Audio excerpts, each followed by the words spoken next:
Hey there, Internet. So today we're going to be talking about the Oculus Go headset, which Micah kindly brought over right here. He got an F8 yesterday. We got also our Vive Focus, which has not hit the US market yet, but is available in China. This is my personal beauty with the eyebrows. And then we're also going to be comparing the Lenovo Mirage Solo, which has the longest name on the market and comes out in a day. 2 days, right? 2 days, May 5th. May 5th. 2 days. So I haven't had a chance to try this one yet, but I've tried both these other headsets. We also have both the controllers here. We're going to do a little comparison talking about each one of these headsets. So first off the bat is the price. Coming in at the cheapest price, you got the Oculus Go. So this thing is the cheapest price, but it certainly doesn't pack the cheapest features. It actually has better lenses on the inside than the standard Oculus, and it has a lot going on within it. But the biggest Achilles heel, I would say, is you need your cell phone in order to be operating it, and that's kind of kill it. Well, that's not. Well, I would say that. Okay, so you basically the way to describe it is there's no the cell phone doesn't go in here. What you need is a cell phone to connect to the Wi-Fi. It needs to be connected to Wi-Fi and cell phone in order to download content. Well, no. Okay, so let me rephrase it. So we just got this, and we had to initially use the cell phone to get it set up, and we had to use the cell phone for transferring some 360 files over. But I found out that you can't just connect it also to Wi-Fi for web browsing or for downloading apps directly from inside this. So it does have some limited use without a cell phone, so it can run completely independent of a cell phone after the initial setup, but not for every possible application. What I would have liked to have seen would be the ability to actually browse my cell phone inside the device, like a screencast. You know, where you screencast your. It's kind of like the Apple Watch of VR headsets, where like you have to use your phone, but like now they have the cellular ones where you can kind of go out. Like, so yeah, it has a lot of capability outside of your phone. You know, you can use it like. You know, it has all the phone hardware in it, so it doesn't have to run on your phone necessarily, but the phone was necessary for initial setup. Okay. And we really wish that you could, I mean, a lot of people really wish that you could just set this up by itself without having to need to use a phone. There's been some reviewers who have said that they did not like the fact that their GPS had to be on when they set it up. Yeah, to give you the comparison, this guy, I literally just turned on the button there at the top, and it was good to go. It had apps on there. It connects to Wi-Fi as well in order for you to download things. But I'd say the biggest difference between these, beyond the price, which I didn't even get to, so this guy comes in at $200 if you want to buy the standard model 32 gigabytes. If you want to get the 64 gigabyte one, it is $249 for twice as much memory. The 64 gigabytes. On the flip side, though, I just want to go through all the prices so everyone can hear them. Okay. On the flip side, so you have the Focus, I do have the prices which is the most here. expensive. In Chinese yuan, it's $3,999, which equals $628 US. So $628 for this one. $200 for this one, or $250 if you're really getting the good version. And then by the way, Lenovo the Mirage Solo is coming in at $399. $399. That's right. And so that's kind of like the middle ground in between these is something to consider. Just from the price point though. There's also some huge technical differences I think that we should cover. Yeah. One is the screen resolution. So actually this one has the highest screen resolution. It has a 3K display, which is an AMO LED. Which means it's very bright, and the resolution is 2880 by 1600.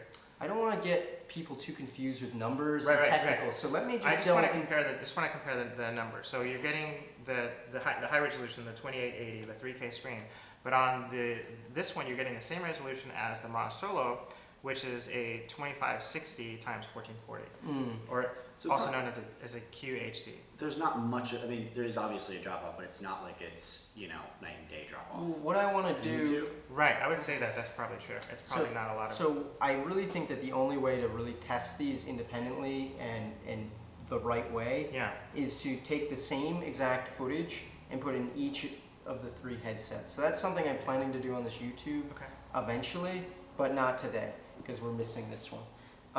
But just to break down the other basic functionality of these, so this one, the max you can get in there is 64 gigabytes.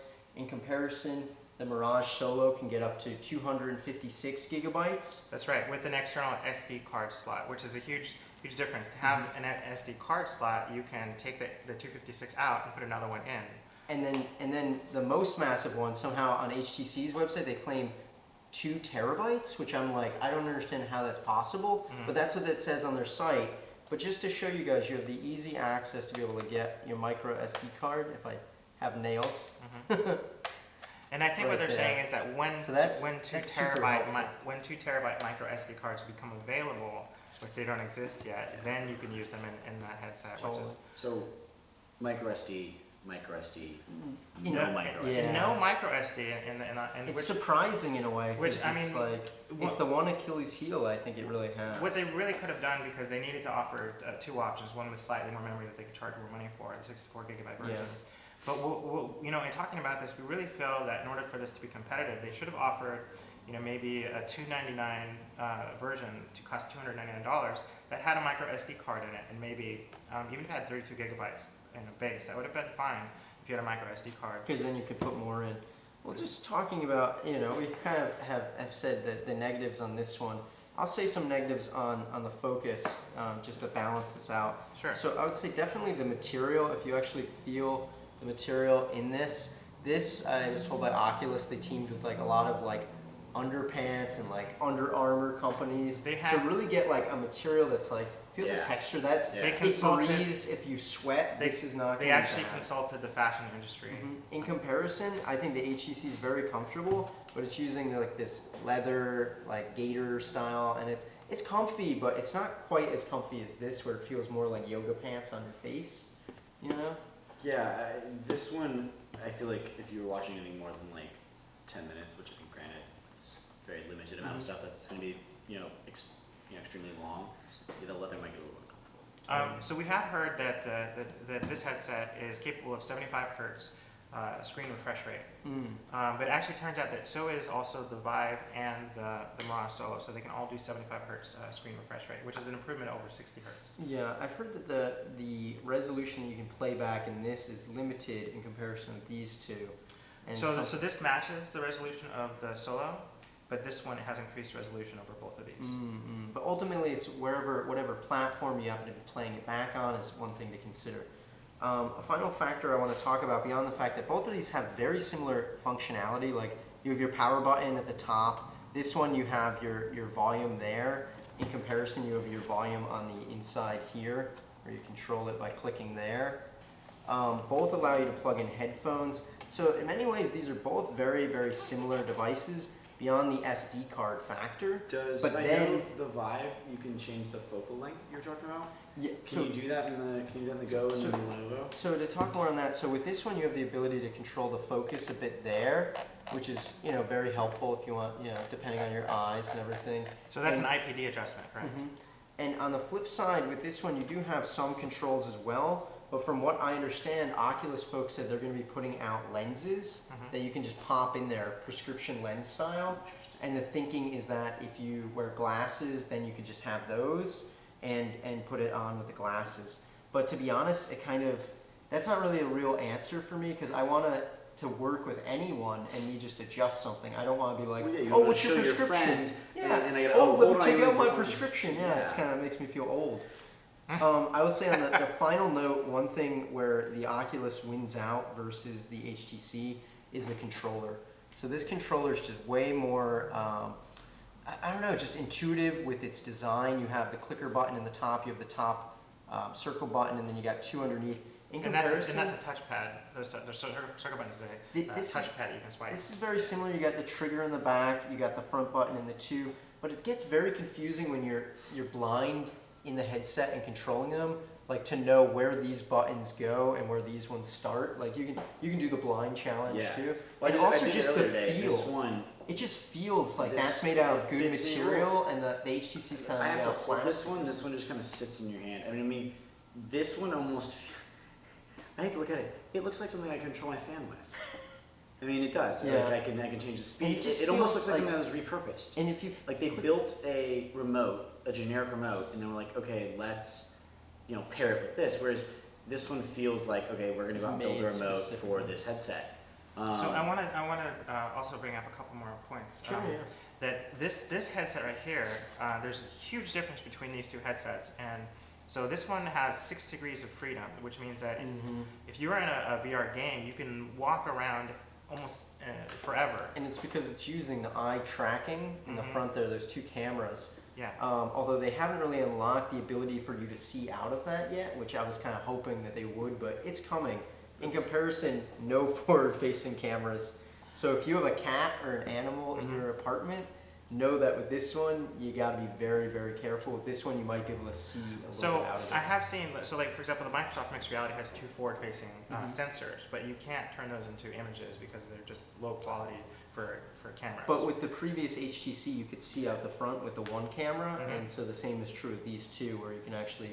And it wasn't. It's been done, but they haven't released it. It wasn't like what you normally see. It was almost like you kind of Like describe it as like a predator kind of style, like like infrared. it's like a depth reading almost and a contrast reading. So we should point out that the Lenovo Mirage Solo is also a 6-DoF headset, which means you can walk around inside a VR application. This one you basically need to stay seated because it doesn't track your position, only your head orientation. So you can look any direction, but you can't move any direction.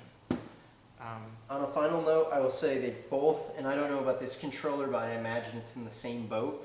They made a huge, huge mistake with the controllers. They're all 6-DoF, they're all 3-DoF controllers. Beyond even that, Yeah. basic thing that the other HTC and the other Oculus had the ability, you plug the controller in and you can charge it. With this one, you know what I end up with? Bunch of these batteries, wireless batteries that I have to bring around in order to make sure the remote is they're not even standard issue batteries. Oh yeah, these are my Amazon. Oh, okay. I was looking at them and I was like, these are rechargeable. These are rechargeable but batteries. they're yeah. This one AAAs, okay. uses a single AA battery. Single AA and this one But uses it's still like, okay. it's ridiculous to me that they went back in time instead of making a controller with a battery built in that you just I charge. wonder what the logic. Maybe to use it for longer. Yeah, I wouldn't. But it still is, it Maybe. baffles me. It baffles me really because it's But like, if- why can't I buy 2 controllers? But if you're gonna do that, you might as well put batteries in this. So we should note that these 2 headsets have more powerful processors in them, but the more powerful processor may be used for the 6-DoF position tracking because you need to do some tracking with these sensors, and that's computationally. On a final note, for those of you who want to use this for a really long amount of time, and once again, we haven't really tested this fully, but I believe this one would be the first one to power down, or the Lenovo.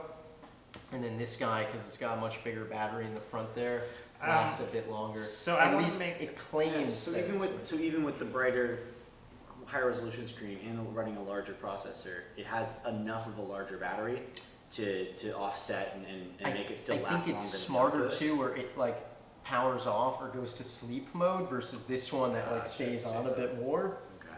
So I think that might equate out to it. But anyway, So I want to say last comment. that the last comment is that so I was just at F8, and we're doing this is like our pre-show for VRLA. We're here in LA to do VRLA tomorrow. But what I learned at F8, that one thing that I want to share is that 99% of Gear VR users, I phrased that wrong. Gear VR users, 99% of what they use their Gear VR for is to watch media, not to play games. The games are like the 1%. So that means that with these devices, for most people, you're not really going to need 6-DoF. You're not going to really need to walk around in VR because most people will be using it to watch Netflix on their ceiling. So this is going to be fine for most people. Unless you're on an airplane where you need Wi-Fi access. And on that note, I'm going to end it. Thank you guys so much for watching. Please subscribe. Check out the next video. Check out Micah at Silicon Valley Global News. Check out Kurt at KurtStouffermedia.com. BAM. Have a great day, everyone. See you at VRLA tomorrow. We will be there in full force.